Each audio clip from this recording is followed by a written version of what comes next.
Hello guys. So today I wanted to present the HVPT and what it is and how it's implemented in Windows.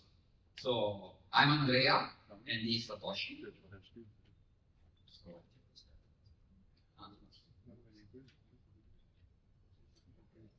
So a little of introduction about me. I'm an Italian core OS architect and basically I'm mainly focused on Windows kernel and I sometimes do even training for Windows internals at Pearson/Microsoft Press, whatever it's called. And basically I worked in the area since basically forever. And since 2016 I'm responsible of the set for kernel research and development. In my career, I did development of a lot of things for Windows, like Recon, import optimization, KDP, function override, and a lot of other features and things. And I'm one of the author of Windows internals, the book part 2 that is recently came out, 3 years ago now, but it's still recent. All right, so this is Satoshi Tanda, and I've been working for virtualization and low-level software and security for over 15 years, and I work for the company that's not wise to talk about its name. And so thank you very much for joining this talk, and the setup is great after lunch and dark, so hopefully it's not too boring. I enjoy teaching, reading, writing hypervisors, and reverse engineering other security components. And I also teach a training class for writing hypervisors for security engineers. So if you are interested in check it out, this is a link to my bio and the class. And one thing is that the class, the slide is going to be available, so you don't have to take the picture of those slides. Is that go ahead? Okay, so what we are going to talk in this session, we wanted to present a new kernel mitigation called HVPT, and we split the talk in 3 parts. In the first part, we are talking about an introduction, talking about the state of art of the latest exploit mitigation in the Windows kernel. Since we have only 50 minutes / 1 hour, we are mainly focused on KTP and CT. And part 2 and part 3, in part 2 we are introducing the HVPT, and we say we are talking about the limitation of KTP and HVPT as a solution. And then the part 3, we will talk about the implementation, how we did this black magic to bring HVPT in the NT kernel. So okay, let's start with a little introduction. So during the last years, multiple exploit mitigation were introduced in Windows, both in the user and in the kernel part, just for the idea of limiting the damage of making the exploitation bugs harder or impossible. We need to say that for the kernel part, the majority of the mitigation are supported by the separate kernel, which in the Windows world is another kernel that runs side by side from the kernel. So, for example, kernel state G, hardware and back, and KTP shadow stack are the latest mitigation. And here I say even ARM64 pointer authentication because ARM64 is becoming that thing and it's pretty cool too. So, due to time constraints, here we will not discuss all of them, but we will just concentrate on the kernel mitigation that brought the born of HVPT. So, in this talk, we are talking about kernel mitigation. The user world is not discussed. There are multiple talks and documentation available online. And I'm saying Windows internals will be included. So let's start with a recap. So ROP, return-oriented programming, NCD. So we have something called an HPCI, which is like a feature that basically protects all the kernel address space by making it executable or writable, but never together. And this is managed by the secure kernel and basically stopped the forcing of code, the forging of code in the kernel. So attackers started to search ROP chains that are basically a chain of return address for attacking and diverting the code execution in the processor. So how do we stop that? So the answer came in the latest 2019 when Intel introduced like a technology called the control enforcement technology, which is an hardware-assisted technology, which basically like create another shadow stack near the regular stack. So this shadow stack shouldn't be accessible by the same software running at the same CPL, even though there are exceptions of this. So this shadow stack stores like only branch addresses. And basically, when you return from a function, the hardware does like a check. It compares the return address from the regular stack to what is in the protected shadow stack. And if like these two, they don't like match, a control protection exception is raised. And then it's managed by the OS by crashing the user mode process or whatever, or like crashing the system using kernel or like a lot of like cases. In Windows, it is enabled both in user and kernel, which means basically means the end of ROP attacks. Here we have like a picture showing how it works. You can see on the left side that the stack contains data, the return address, and other data, that is the stack data, while the shadow stack contains only the return addresses. In this case, we are returning from a function, and we see that like if the two like pointer they don't match, basically like an exception is raised. Super simple in theory, like and it just works like for stopping the ROP chain. And what happens in ARM? In ARM64, there is something else called pointer authentication.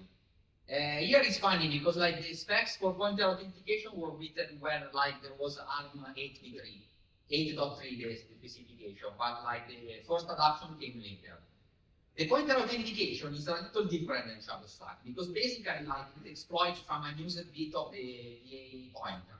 So as you probably all know, is in 64-bit like address spaces, only 48 bits are used, which means that the latest 16 are free. And here is where come pattern. Basically, we store the hardware stores in those like unused bits something called the pointer authentication code, which is generated by the hardware based on two things. One is the key. The key is generated by the OS as a secret, and the second one is the modifier. Modifier could be a registered value or a value or something, which basically is like ties the path to particular value. So, for example, if you use SP, the stack pointer as a modifier, you create a path that is valid only in the entrance and the exit of a function, which is exactly what we want. Here we want to prevent like attacker to exploit like the return address, modifying it, and with pattern you can do that because like let me go to the next slide. You basically put like opcode, a particular opcode in every function entry and every function exit. So you need to modify the compiler. And this instruction is like called Apache PSP, which stands for pack instruction on like EB, or you can even use Apache ASP. But the key concept is that it's like operate on the link register with the SP modifier, which means that basically like the pointer contained in the link register is authenticated using the SP as a modifier value. And on a function exit, you basically put like an out in the SP, which is exactly the opposite. You tell to the hardware to authenticate the link register and to transform it to decode it in the original pointer. So in the authentication phase, an invalid pointer is returned, leading to an instant crash. So as you can see here, you guys can see the slides, there is an example. So on function entry, in this case, the MI8 section, you have a patch BSP that after the execution of that instruction, you can see that the link register doesn't like include the FFFF of the first like 4 X digits. Because instead of putting FFFF, it's like putting the pack. In that case, 70C17 as an example. Then in this slide, I showed that like after the function finished to its job in exit, there is an out BSP. In this case, the breakpoint was in the ret instruction, And if you got the link register, you can see that the FFFF, the original FFF is like restored. In this case, I made a mistake because I put also the feed part. Never mind. So, the AUTI BSP authenticated the return instruction. So you can imagine that if you are in the middle of the function and you want to force the return address, you cannot, because like when you call the AUTI BSP, the authentication fails. So the pointer in the link register is like guaranteed to be invalid. So when you return, you basically like break, and basically like the pointer is invalid, which means that it's in kernel blue screen of dead or whatever it is, or whatever happens, because some of them, for like some weird compact stuff that we have, it's need to be like allowed. Okay, so we discussed about how to make secure the code. And what about data? It turned out that a lot of examples, like about exploitation, are on data section. Like, for example, you wanted to protect driver data structures like data field, globus, or whatever, right? And it has been proven that, like, basically, like, there are a good example of data-driven exploitation, which means that you go to modify the data of a driver, and you basically win. Because, for example, in this case, in the slide, I put an example of CI. CI, usually the attack was standard, go to the CI option value, set that it's not enabled, and then like reload an assigned driver. Easy, clean, and everything works. So that's why we designed KDP, which is basically a technology called kernel data protection. Yes, here are a lot of information to fit in a slide. So in summary, this KDP is implemented in two sides: static and dynamic KDP. Where the dynamic KDP has been deprecated right now, but that's another story. The important here to talk is that KDP is implemented in both NT and SK with a single entry point called element protect driver section. You basically feed to the API, you feed like an address in a data section of a driver, and the API basically makes the entire data section protected through the second level address translation in the hypervisor, which makes it read-only and read-only only. Which means that if you have an exploit in the NT kernel that goes to touch this data, it will fail because the data is not writable at all. Another thing to say is that by default, this like mitigation makes the entire driver unloadable. If you try, you will be blue screen of dead, because like this enforcement is made in the secure kernel. Anyway, long story short, this thing is well documented in MSDN and in the Windows security blog. So in the slides there is the link, so if you are interested you can go and check it. No problem. Okay, now I will give the word to like Satoshi for introducing H-Light.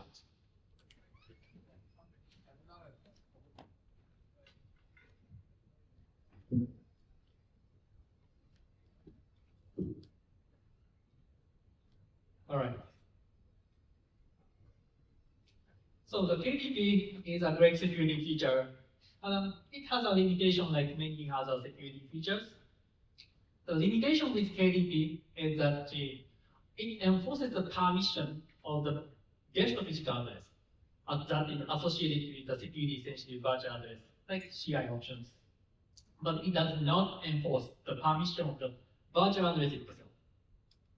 So let's see why it can be a problem. So with KDP, attacker cannot write to the security sensitive virtual address or global variable only because the guest physical address associated with that virtual address is read-only protected by extended page table or SLAB. But what if the attacker changes the translation and map with the guest physical address into a different guest physical address? Yeah, so the virtual address can no longer be read-only because you could change the translation, and then will indirectly change the enforcement done by hypervisor. So let's see like how it works. So in this slide, there's three address spaces, virtual address spaces, and guest physical address spaces, and system physical address spaces.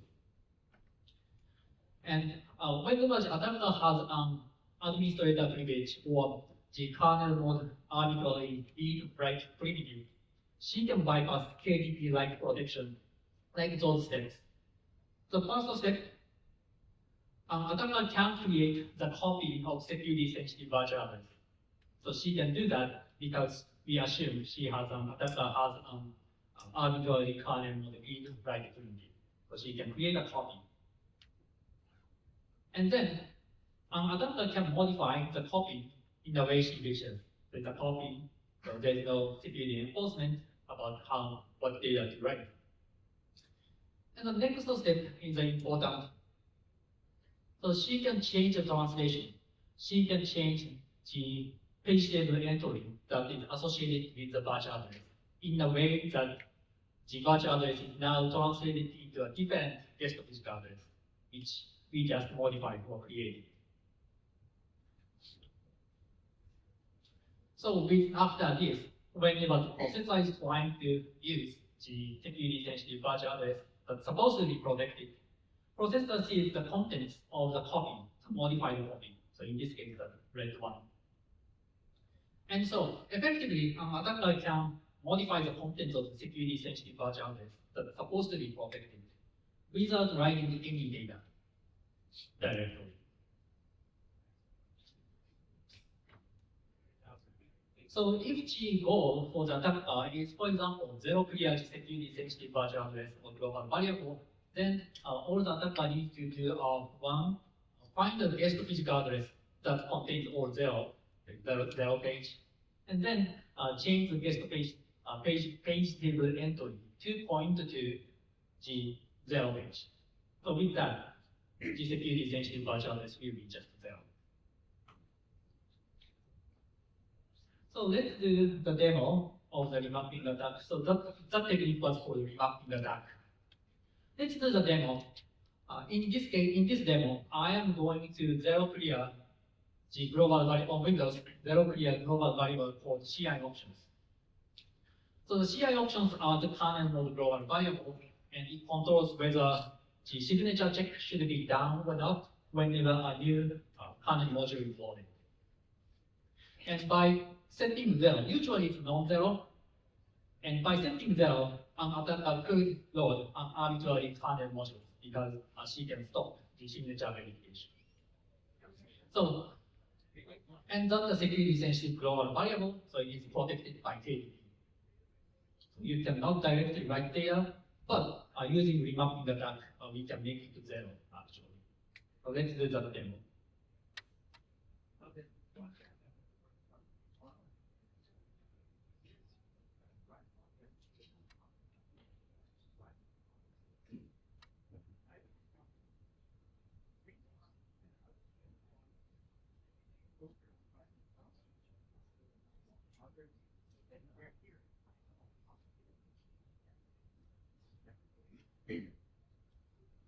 So we assume that I'm using the virtual machine, and let's assume that adapter gained an admin privilege.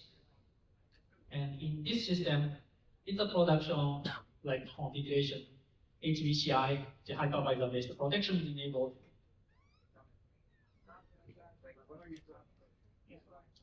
So from here, what adapter wants to do will do with remapping attack is first thing she wants to know the address of virtual address just to check the value and the result. When an adapter has an admin privilege, there are lots of ways to do it. I am using the library. If she has an admin privilege, she can do that. Or if she has an admin privilege, she can resolve the symbol the many ways. So this is the virtual address of the security sensitive global variable CI options. And using the read-write primitive,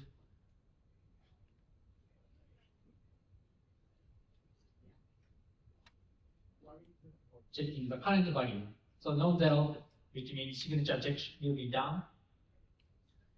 And now let's do the remapping the block.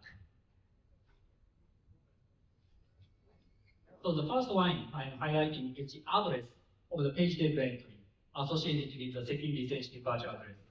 So I'm going to write the value, modify this contents. And it's configured as read only. It's a read only. It's also read only in EPT level enforced by hypervisor.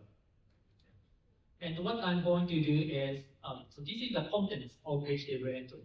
And I'm going to change those fields. Those fields. It's a page frame number, page character translation. What guest physical address it should be translated to. So I'm going to change this translation into a different physical address.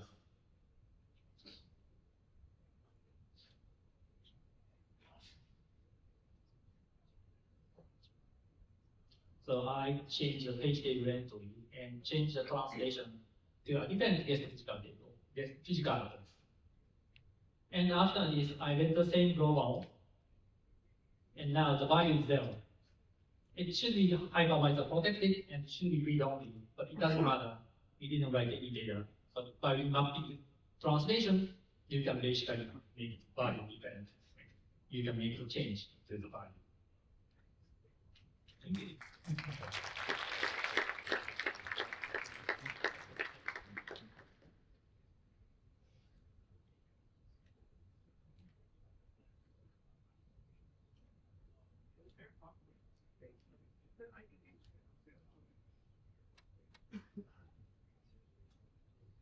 Alright, so you can apply this technique in a few ways. You can say change the function pointer in a kernel global variable, or you can change the security sensitive global variable like I did in this demo, or you can change other configuration data, like for example, the bitmap of kernel node CFT. You can change those values and using the security. And also you can apply this technique for code pages, not just data. You can change the translation of code pages into a different executable page. In this way, you cannot generate arbitrary code because any executable code is read-only enforced by a hypervisor. So you cannot write it, but you can still break the code flow integrity and potentially perform funny things. So this technique was discussed at the Hexagon last year. So if you are interested, check it out. So to prevent this type of remapping attacks, Intel introduced a new security feature, processor feature called Intel Duty RP. So the Intel Duty RP direct protection is available at 12th plus generation. Actually, subset of 12th generation available to 12th. And it's made up of 3 features called HVPT and the paging break and guest paging verification. The HVPT is the most important one for our discussions, so we will focus on that one. So HVPT is effectively a processor feature to make the processor to use an alternative paging structures to translate virtual address to a guest physical address. But normally it will use the guest managed paging structure, but using this feature, the hypervisor, for example, can say, hey, the processor, whenever you are translating that virtual address into a guest physical address, please use the paging structure I need, not the paging structure guest need. So this way, the hypervisor can enforce translation from the virtual address to a guest physical address, and effectively can make the remapping attack no effective. So as an example, let's say we want to protect security sensitive global variable, like CI options. So what you can do with a hypervisor and the HVPT is that first thing, you will create the alternative tables, paging structure. So in this talk, I'm calling it as an HVPT table or HVPT paging structures. And to make the discussion simpler, let's say it's effectively clone of guest managed paging structure, meaning that the security sensitive virtual address is still translated into the exact same guest physical address as the translation used by guest managed paging structures. So it's a clone.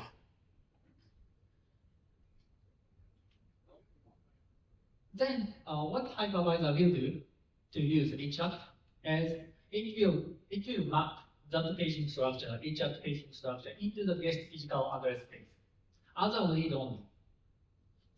So making it read only is essential because otherwise the guest software, guest kernel can modify the HChat paging structures, so there will be no point of using this feature.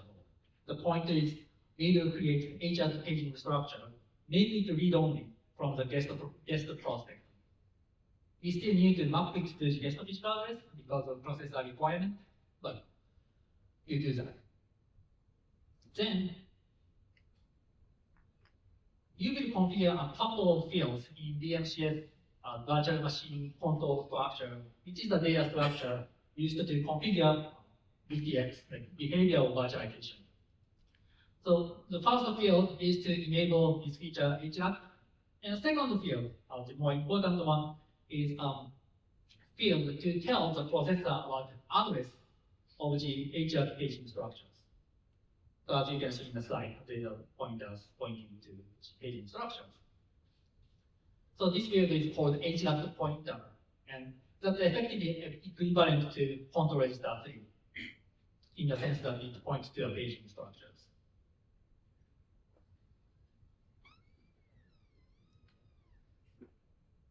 So with this change, after this setup is done, whenever the processor is translating the security sensitive virtual address, it will look at the HChat pointer instead of guest control register 3.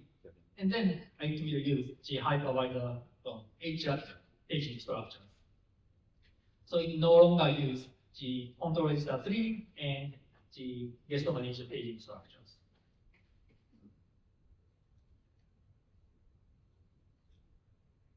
So the previous slide was the simplified one to make the discussion simpler.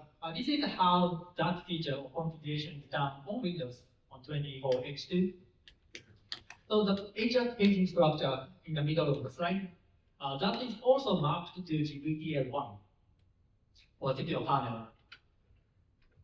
And it's mapped as a readable writable in the secure kernel world, so the secure kernel can modify the HChat paging structures.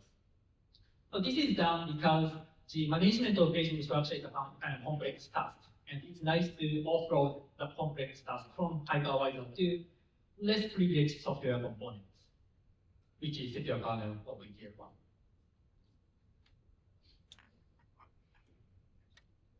So let's do a demo of this feature working. So Windows started to use this feature HChat since 24H2. And as long as the processor supports it and HDCI is enabled, it gets enabled automatically. So probably some of your laptops might be enabling it. And that protects a lot of things, including the CI options global variable. And this feature is called Hypervisor-enforced paging translation. So let's do a demo, the same demo effectively as before, meaning that I'm going to try to zero clear the CI option global variable in the exact same way using the mapping. But it's going to be unsuccessful because my laptop enables the HChat. Just showing now HVCI is enabled, but also the hypervisor-enforced paging translation is enabled on my laptop. And the same, let's assume the admin event.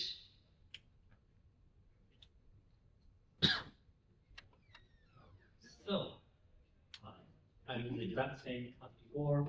I know you can't really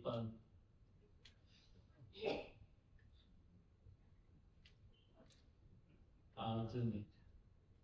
The global variable, and that's a virtual address.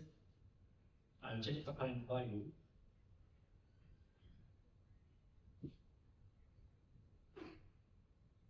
The current value is non-zero, the production duration.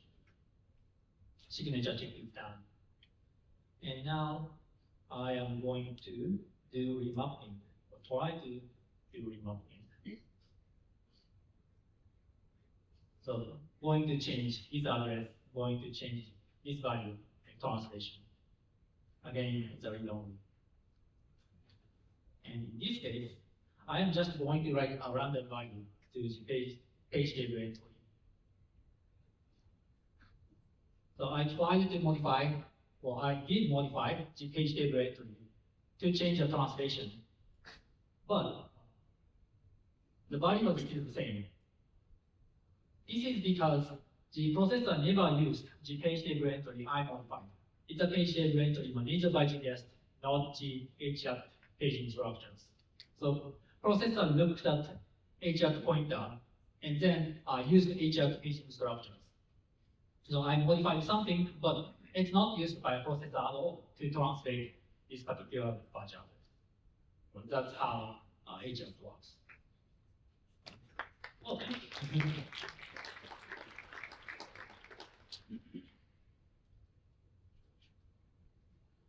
So at this point, you might have wondered if the get control register 3 and guest paging structures are not used at all. They are still used. It would be a performance nightmare if the all translations are done based on HVPT pointer and HVPT paging structures, because the guest operating system will have to. Oops, sorry, thanks. Guest operating system will have to. Should be there. So guest operating system will have to update paging structure pretty frequently, and it would. If the hypervisor-enforced paging structures are not used at all, then the guest operating system will have to ask hypervisor to translation by calling hypervisor every single time. So that's going to be very, very slow. And hypervisor can use a couple of features.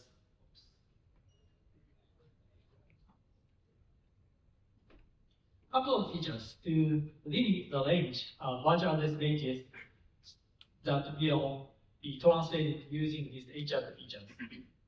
So the first feature is called BMCS, HVPT prefix size BMCS. So this is effectively a Boolean flag, and when this flag is set in the BMCS, the processor will translate virtual address, will translate only kernel mode virtual address using the HVPT paging structure or HVPT pointer. And the other feature is called, Windows always uses that feature. And the other feature is called the restart bit. So the restart bit is a bit you can encode into the HVPT paging structures. So basically, effectively, you can say with this feature, hey, processor, whenever you are translating the virtual address to a guest physical address and see the entry, HVPT paging structure entry that has the restart bit set, then stop the translation and start over the translation using the guest control register 3 and guest managed paging structures. So there was as if there is no HVPT was enabled. So with those features, the hypervisor can enable HVPT translation only for selected ranges of virtual address, like 4 kilobyte granularity, and let the guest operating system to manage most of the translation without asking the hypervisor to update pages and translations. So this is a quick list of what things I need protected by HVPT. And that QR code is a link to the tool I used for reverse engineering the setup, so you can reproduce what I'm talking about. So obviously, like KDP protected regions are now HVPT protected, which includes the CI options global variable. And the other good thing was all kernel mode executable sections are protected by HVPT. not just data. Code sections are protected. So that will prevent the code remapping that I mentioned before. Other pleasant surprise was it protects also GDE, IDT, and the bitmap of kernel mode CFG. So it's a great enhancement. So those are not exhaustive list, just the one I saw in my laptop. And internally, like the ranges protected by chat is managed by a normal table entries, which Andrea will talk about soon. But still, not everything is protected. The most interesting one I found was UV runtime drivers. So UV runtime drivers are drivers that loaded during UV phase and that remains active during operating system as a kernel mode executable code. So that's sit in the kernel memory and executable, and that's not protected by HR, at least yet. So an attacker can technically perform the code remapping attack and change the code flow integrity of runtime drivers, UV runtime drivers. I found it interesting. And nothing new, but the second valid point. Not all data sections, well, vast majority of data sections are not in KDP protected. So there will be a ton of like function pointers and security related global variables. So that's an interesting thing. And the other interesting thing was whenever you see new processor features or security enhancements like that, there are tons of systems that is unprotected, will be unprotected for quite some time. Because this feature requires 12th generation processor and Windows 24 H2. So all the processors will not have this protection, and all systems with AMD system, AMD processors won't get protected by this technology, or ARM processors too. So it's kind of interesting to think about the implications. But either way, this is a great security enhancement that kills the class of attacks, remapping attack entirely. Right, is that?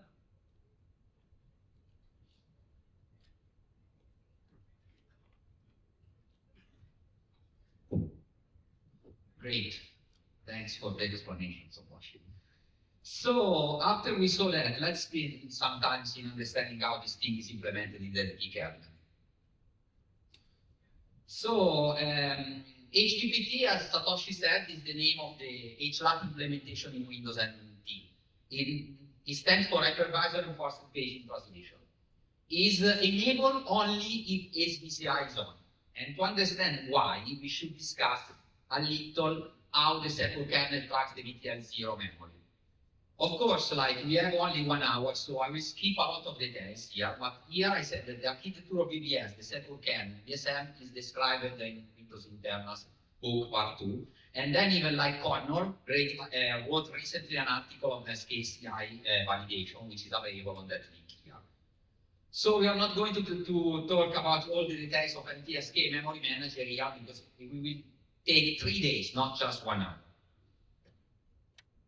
And just a little of introduction. The tool that Satoshi was showing for detecting Hypervisor-enforced paging translation could be the integrated system info or even like the SK tool. SK tool is a tool that is available in the platform SDK and is able even to tell you why VBS is enabled or not. And it has a lot of other cool features, just try. And yeah, that's a kind of introduction. So before dealing with the VPT, we need to tell something about the NT and SK memory manager. So in NT, in the kernel address space, there exist 2 kinds of private memory pages. One are private and one are shared. Here, the definition of private page is everything that does not belong to a control area and is not shareable and usually belongs to boot drivers or pages that have a private fix up on it. That makes them pretty quickly. Boot drivers for NT is just a bunch of addresses, a bunch of pages. It's just a BA space, that's it. When instead the runtime driver is not just a bunch of pages, it's created by a control area, which means that they can be shareable, they can be paged in, paged out, they can do a lot of cool things. And this is the basics. So the point here is that when HVPCI is on, since the NT address space is like readable or executable but never together, there is a big implication that SK needs a way to track those pages, both shared and private. That's why we created two data structures tracking this memory. One is a second images, and the second one is a normal table entries. A second image is like a control area, and is basically an array of like prototype PT that they are used for validating also like the shared page identity. When instead normal table entries were used only to track private pages. So pages that they don't belong to a control area. And here in this slide, they said that before HVPT was used only to track private pages. This changed, and we will see why in the next page. Let's talk a little about the normal table entry. Normal table entry, you can imagine like a big array that basically describes the entire VTL0 kernel address space. And is built on startup when the system boots. And basically in the beginning is mapped to like, is physically mapped to like a technique called sparse mapping. When basically only the needed big pages are really allocated, all the others are copied. Here I wanted to say that NT is a software cluster, was a software cluster, now is not anymore. And think about like the HLAT required like some HLAT tables on the top, being physically mapped both in SK and NT. We have already NT that is a software structure and was just mapped in SK, but we can do something against it. So before continuing, let's show a little animation what is a sparse mapping. Here we see like the entries on the normal page tables, and we see that all the entries are mapping the same page. So we have only 4 pages that map then feed the entire address space. That's it. And then when we want to add something or like register an input driver or whatever, we expand the mapping and fill the NT table with the real leaf entries that basically map the bootloaded drivers. And here another thing to say, even runtime driver has this NT-like management. They are just different because runtime drivers are like later in the boot process, where NT is fully booted. Boot drivers are not. As you know, boot drivers are mapped by the Windows loader. Here a key concept to say, I'm skipping a lot of details because this thing is super complicated. I wanted to say that there are 2 kinds of NT that we need to care. One is privileged NT and the second one is unprivileged NT. When privileged NT are like used for tracking everything that NT cannot manage on its own. So it cannot. So you need always to call SK to manage those. Unprivileged NT instead are like NT that are like there for SK to understand that there is a mapping, but NT can do whatever they want with that. So, the black magic. How we created the HVPT. As Satoshi said, for HLAT requires 2 new bits in the APT entries managed by the hypervisor and a brand new HLAT table. The HLAT table must be mapped in VTL0 and in VTL1, or in this case must be mapped even in the underlying OS. And it has an interesting characteristic that all entries in the HLAT tables, if they are marked with the restart bit set to 1, means that all other bits are ignored totally by the processor. This is important because it let us use the idea of reusing and exposing the NT tables as HLAT table. And that's exactly what we did. We did a lot of work because this basically required redesign of the NT states. And trust me, there are a lot of states, not just like the one that I'm discussing here. So it was a lot of work, but basically we redesigned the NT data structure and we make them compatible with what the hardware understands. Especially here to say, most interesting is that now the NT need even to track shared pages. Because of course, we cannot like put in the HLAT only the private boot drivers and don't care about the runtime drivers. Otherwise, you have a lot of the protection. So we basically did a huge job to like redesign this thing and didn't the support for the TLB flashes support in the HD. Because after this design was added, we need to have SK and T must be completely in sync, which means that if you modify something in NT doesn't have power of doing anything at the moment. Everything needs to be tracked by HLAT. So everything that NT does, think about paging in or paging out, for example, need to be like done with the help of SK. And this was ability. So in the new world, we have SK that build the NT table as before, and like we process all the boot drivers, and at a certain point we ask the hypervisor to, hey, hypervisor, set the HLAT pointer to what I give you, a GPA that I give you. And the hypervisor allows that because it knows that like VTL1 is privileged. So that it cannot be attackable, it's in an isolated unit.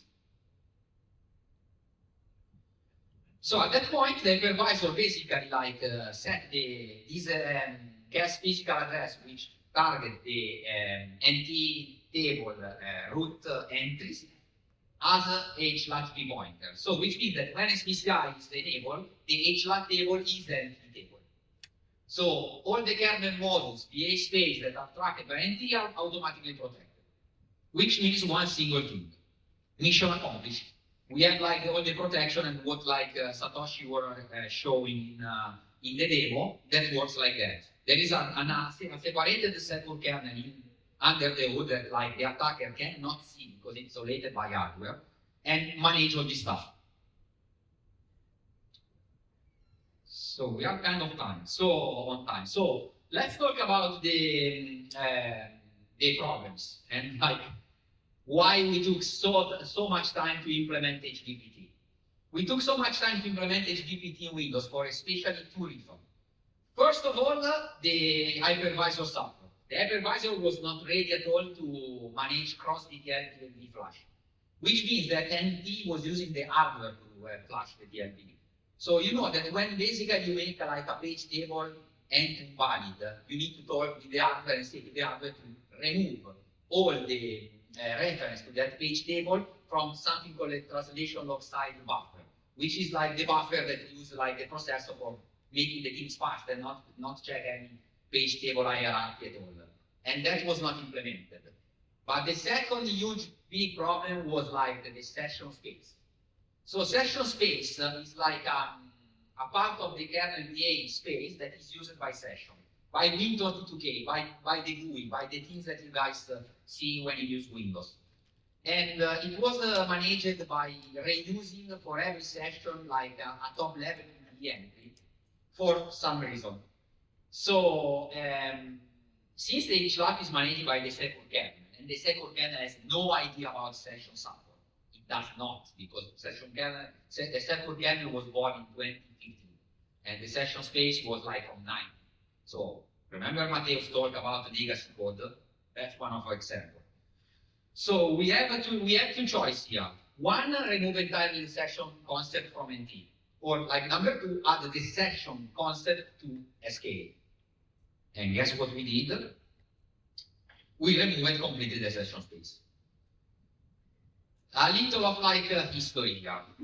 So the session space was originally created when the original NT kernel in 1993 was like created, because like the servers, for example, Windows Server 2023 in terminal server like school was managing like a lot of sections. So like, for example, there were even servers that were shared by 100 people, which means 100 sections. Which means that in 1 gigabyte of kernel address space, there would be trouble. Because like managing 100 sections, which would be, there were 100 megabytes of like VA space, even 1 gigabyte of space was a bit problematic. So that's why they created the session space.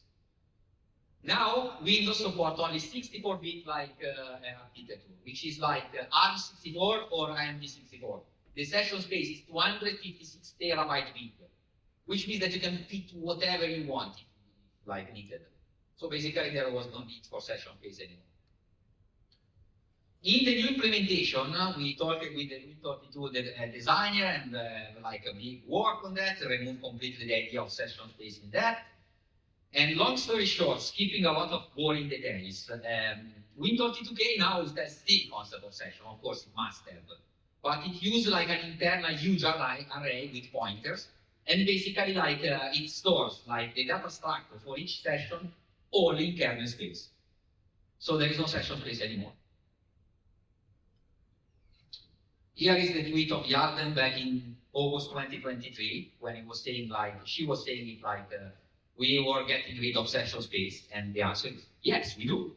But back in August, it was too early for this. So, and she posted like a screenshot of like the BNVM or whatever debugger command. And here is she highlighted that there is no NTMM session space data structure at all, because we get rid of that completely. So there is no more like a tracker or idea of session space in Windows at all.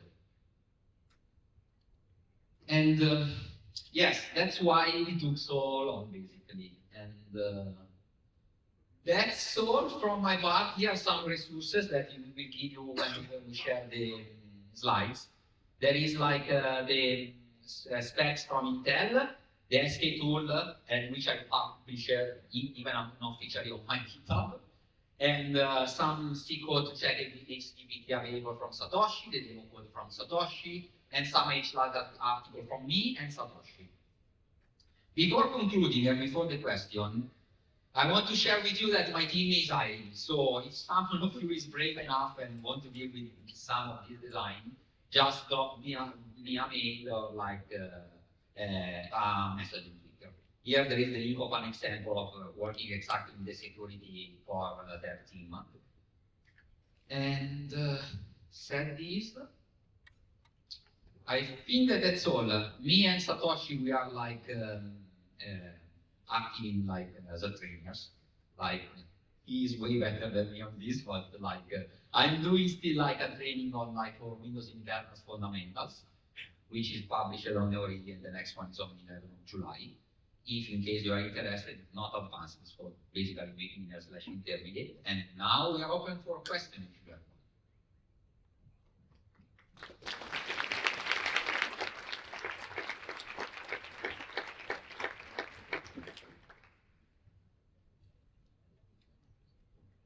Sure. There is a mic for the questions. Yeah, we definitely have time for a question. Microphone. Oh, microphone. I'm so sorry. I thought I heard time. I was like, we're doing great today, actually. Let's see. Parse microphone. You go see if I can give one, but perhaps someone who might project their voice. I can just be loud. Yes, otherwise it will be loud. Yes. I like this.